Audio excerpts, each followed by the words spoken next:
Heute ist der 25.05. um 14:47 Uhr. It's 2:47 p.m. on the 25th, 2020. So actually there's so far nothing new. Last night I had to do some scratching in the back. Well, yes, and it burns a little bit in the back there, in the lower section, where there's a rim of these things. I've been outside walking a little bit and getting some wind, and that kind of started to hurt. So I took just now a Ibu 600 and 5 antihistamine.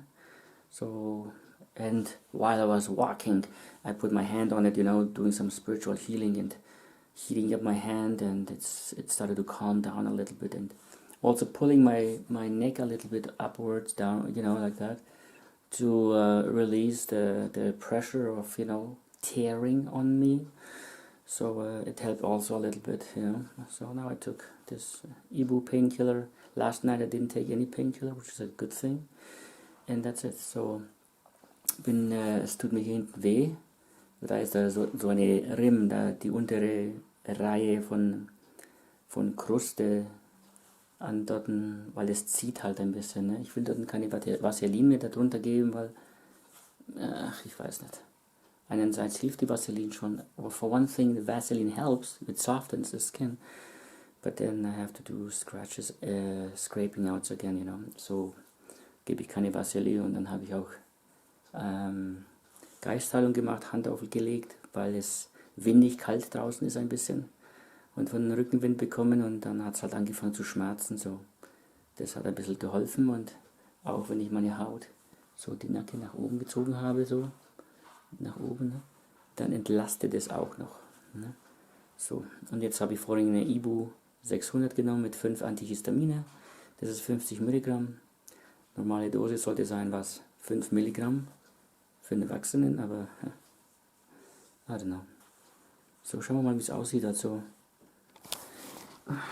This is how it looks now.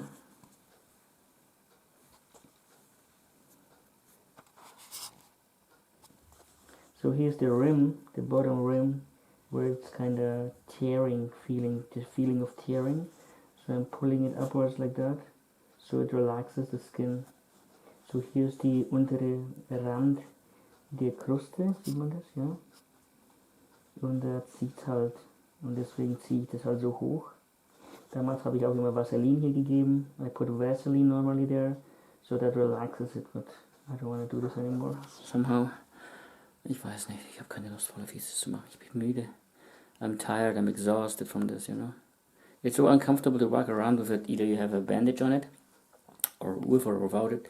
The jacket feels kind of, it's pulling you down, and somehow it's ein bisschen uncomfortable, ist ein bisschen ungemütlich so rumzugehen, weil ob mit Bandage oder ohne, also Kompresse, ne?